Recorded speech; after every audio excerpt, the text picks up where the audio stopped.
The Department of Agriculture has imposed a temporary ban on the importation of domestic and wild birds and their products from Australia due to avian influenza.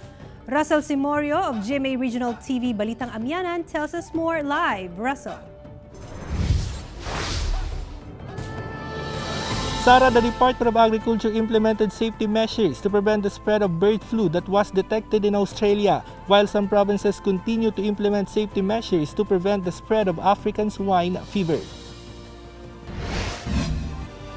Following a reported outbreak of avian influenza in Australia, the Department of Agriculture enforced a temporary ban on the importation of Australian poultry products. In a memorandum order released by the DA, the entry of domestic and wild birds including poultry meat, day-old chicks, and eggs from Australia are not allowed to entry into the Philippines. The Australian government reported that the H7N7 or highly pathogenic avian influenza virus started in Lethbridge, Victoria on July 24. Engineer Rosendo So, chairman of the Samahang Industriya ng Agrikultura or SINAG, said that the government should implement stricter measures to prevent the bird flu.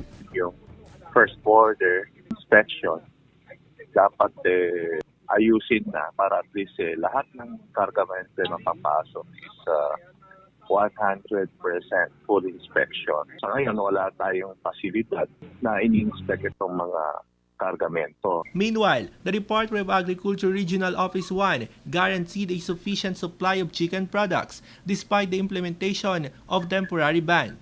Ang nakikita ko po sir, pag chicken meat, sufficiente po tayo. Pero pagka eggs po, nanggagaling pa ng Region 3 kasi kulang pa rin yung egg production natin.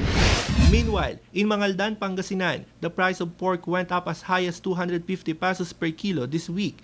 The price hike is due to a shortage of supply due to African Swine Fever. The Samahang Industriya ng Agrikultura said the suggested retail price on pork meat products should be observed. Kinompute natin ng Department of Agriculture with stakeholders at yung mga biyahero kung ano yung live weight price. Kunyari 140 ang live weight plus 80 pesos.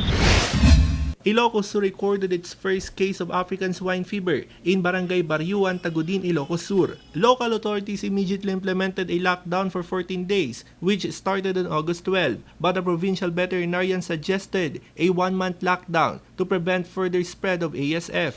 Sa technical na recommendation nila, it would take 14 days.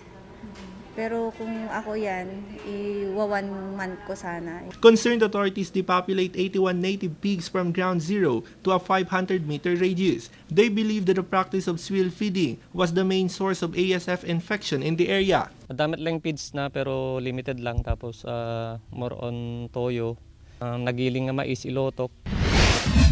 In Davao City, the City Veterinarian's Office intensified their monitoring in all wet markets in the city after they found traces of ASF in some samples of chorizo, tocino, and lumpiang Shanghai sold in Bangkerohan Public Market from July 30 to August 5. However, samples of the same pork products sold in Agdao, Turil, Mintal, Kalinan, Panakan, and Tibungco Public Markets were found to be ASF negative. In Cagayan de Oro City, the City Veterinary Office is strictly monitoring online sellers who sell pork products from ASF-infected areas. This after some neighboring areas such as Davao Region and North Cotabato were found to be affected by ASF. A number of chorizo, longganisa, ham, and other pork products were confiscated. Authorities call on online sellers to go through the legal process and must have a business permit. Sara, just this week, the Department of Agriculture also issued a temporary ban on the importation of pork products from Brazil after reports of COVID-19 contamination. Sara. Okay, thank you, Russell Simorio.